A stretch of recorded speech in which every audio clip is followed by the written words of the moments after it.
सारे वीडियोस मैंने आप लोगों को क्यों बताए?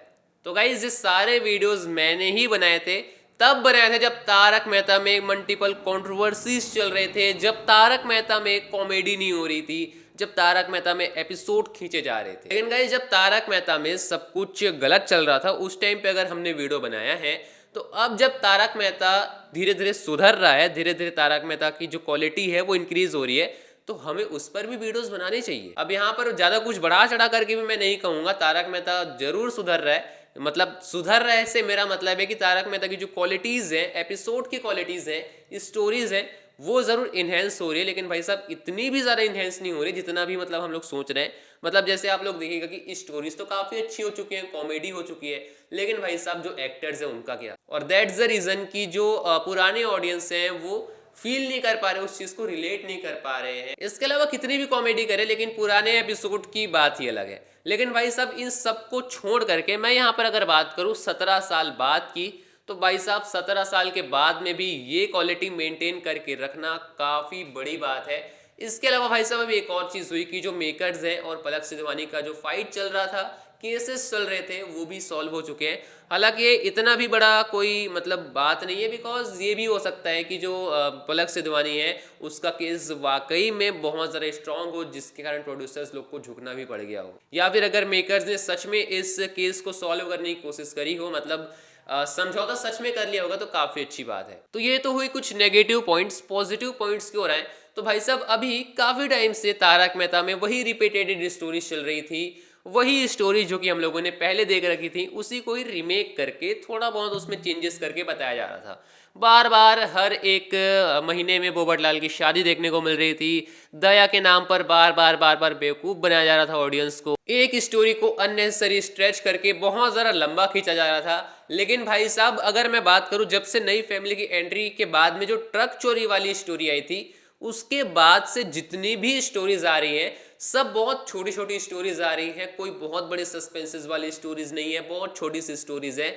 और इन सब में क्या हो रहा है कि इसमें कॉमेडी भी अच्छी खासी डाली जा रही है, और जो स्टोरीज है वो कोई रिपीटेड स्टोरीज नहीं है, बल्कि नए नए कॉन्सेप्ट वाली स्टोरीज है। और अभी रिसेंटली जेठालाल और भेड़े की लड़ाई हुई थी, ये वाली स्टोरी आई थी जिसने भाई साहब तारक मेहता के फैंस को मतलब हंसा हंसा के लोटपोट कर दिया था। एंड अब फिर से एक नई स्टोरी आई है जिसमें भाई साहब एक गधे के निशान वाली साइकिल वाली स्टोरी है, जो कि बेसिकली देखा जाए तो ये थोड़ी सी गैंगस्टर वाली स्टोरी है, जैसा कि तारक मेहता में पहले होता था। ये स्टोरी बेसिकली बेस्ड है टोटली अब्दुल पे। तो भाई साहब देखा जाए तो शो की जो क्वालिटी है उसको तारक मेहता के मेकर्स ने काफ़ी अच्छी सुधारी है। और अगर देखा जाए तो जो एपिसोड्स है उसमें कोई कमी नहीं है, केवल एक कमी खलती है, वो है एक्टर्स की, जो कि एक्टर्स हैं वो नए हैं बस। अगर मान लीजिए इसी में पुराने एक्टर होते, सोचिए मैं जो बोल रहा हूँ उसको आप लोग अब रिलेट करने की कोशिश करिएगा। सोचिए कि पुराने तारक मेहता साहब हो, सोचिए कि पुरानी अंजलि भाभी हो, सोचिए पुराने शोडी और रोशन हो, पुरानी टप्पू सेना हो, और सबसे मेन चीज फीमेल लीड में दया भाभी हो। अब इसी स्टोरी को इन सभी एक्टर्स के साथ में रिलेट करके देखिए, आप लोगों को वही मजा आएगा जो आप लोगों को पहले आया करता था।